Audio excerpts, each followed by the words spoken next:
Boy Scout of the Philippines, Outfit 109, LJ Rose Cesario. Designer, Mr. Dong Obispo. The costume used plastic bottles as the main accessories for the base, cut into water drop shape, painted with blue color as fresh as the ocean water, sprinkled with glitters to emphasize that water should be clear as crystal, and accentuated with chain sequence like a flowing water. From English Club, Rania Risha Mariano. Designer, Mark Paul Sabado.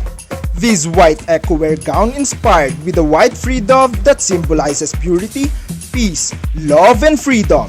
This column-shaped gown like an arrow that flows straight down from the neckline is adorned with a white feather loop.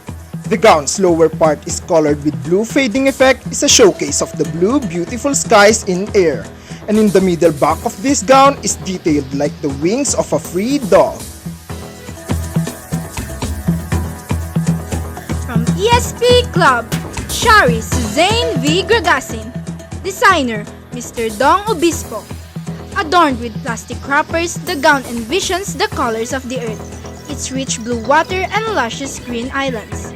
It replicates the degradation of the environment due to plastic garbage disposal and lack of knowledge on reducing, reusing, and recycling.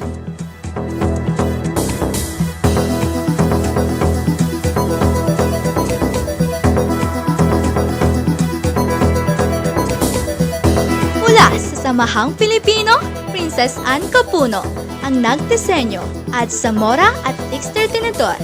Alab, ang salitang siyang kakatawan sa kabuuan ng kasuotan. Ginamitan ng mga materyales na tatak sa nose at binuo ng pinagsama-samang puso ng Samahang Pilipino. Pula na siyang kakatawan sa nag-aalab ng malasakit kay inang kalikasan. Kulay ginto, maningning sa unang tingin, subalit mas lalo itong lulutang buhat sa nag-aalab na apoy.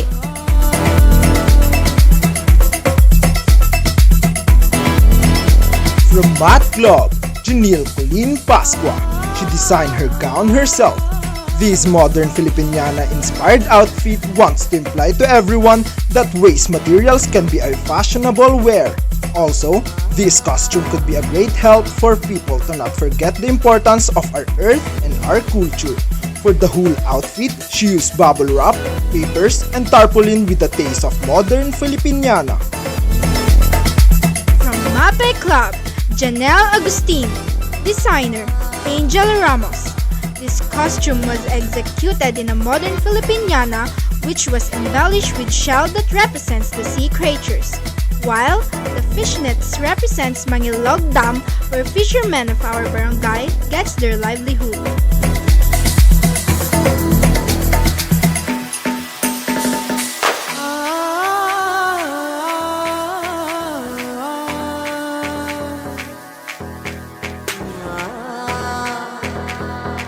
From Science Club, Behaya Valdos Pascua. Designer, Roland Valdos. This dress is made of dry leaves that represent our life, and the top part is the flower.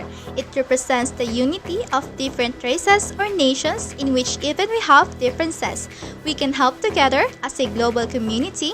Our micro efforts will have a macro effect to save our home, our planet, and our earth to be a better place to live in.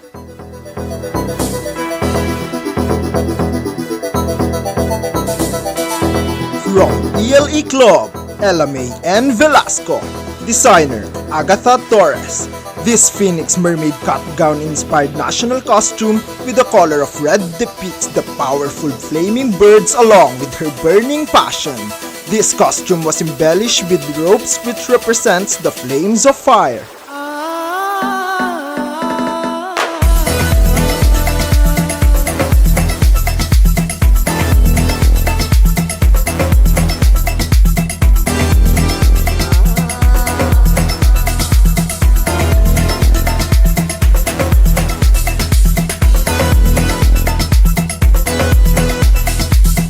The Youth for Environment in Schools organization, Shania Faye Capiendo. Designer, Brian Capiendo. Her eco-wear is made up of plastics. The design details is inspired by modern Filipiniana with tuck, fold, and pleats. The white and black represents the effects of air pollution. And lastly, the green represents ocean waves. Her echo-wear stands the quotation, "We all breathe the same air."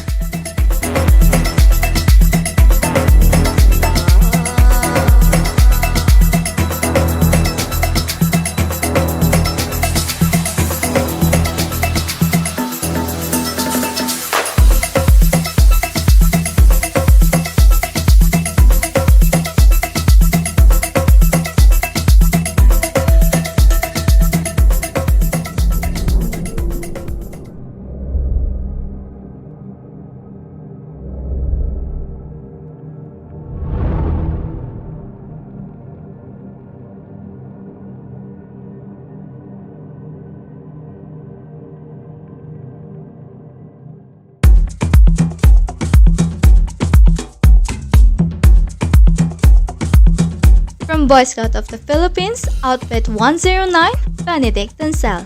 Designer, Danilo Puno. This costume is inspired by a warrior king look. It has arrowed straw represents a character of being a warrior with braveness and confidence. Its tissue stands for clouds represents purity and peace that advocate against climate change. The cape is a symbol of grace and wonderful flow of the river throughout our soul, giving presence to build a global community to save among us and our earth.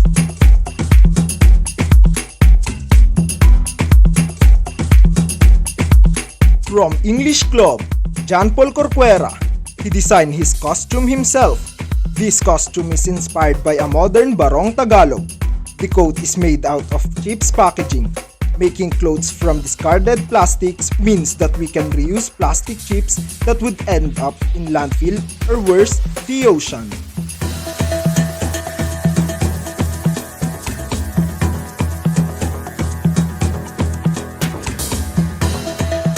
Mula sa Samahang Filipino, Ashley Dominic D. Manalili ang nagdisenyo at Zamora at Dexter Tenedor. Alab ang salitang siyang kakatawan sa kabuuan ng kasuotan. Ginamitan ng mga materyales na tatak San Jose, tatak Pilipino at binuo ng pinagsama-samang puso ng Samahang Filipino. Hula na siyang kakatawan sa nag-aalab na malasakit kay inang kalikasan. Kulay ginto, maningning sa unang tingin, subalit mas lalo itong lulutang buhat sa nag-aalab na apoy.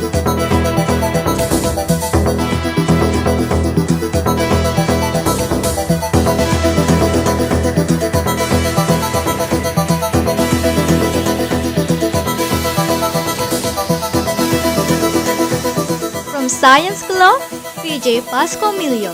Designer, Pamela Jane Gaya Carino. The recycling process is how Mother Nature replenishes herself. Recycling leaves are great for the environment. This eco-wear is made of leaves that mean various things in different cultures, but the most common symbolism is related to fertility, hope, abundance, growth, peace, victory, death, and rebirth.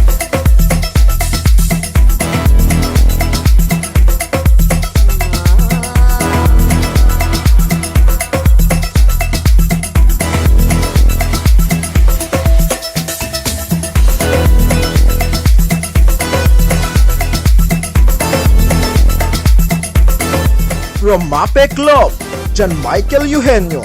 Designer, Angel Ramos. This costume was executed in a modern Filipino outfit which was embellished with shell that represents the sea creature, while the fishnets represents Manilog Dam, where fishermen of our barangay gets their livelihood.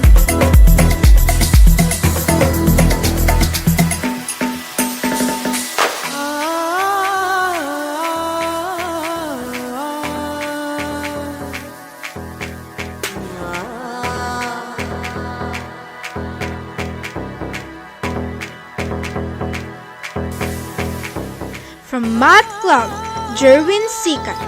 Designed by Jerwin himself, the coat has straws, papers, and plastics, where they are artistically recycled to a beautiful design to this old polo. On the other hand, his bahag is made up of waste papers and newspapers. And to make his bahag more firm, he used tarpaulin as his waist garter.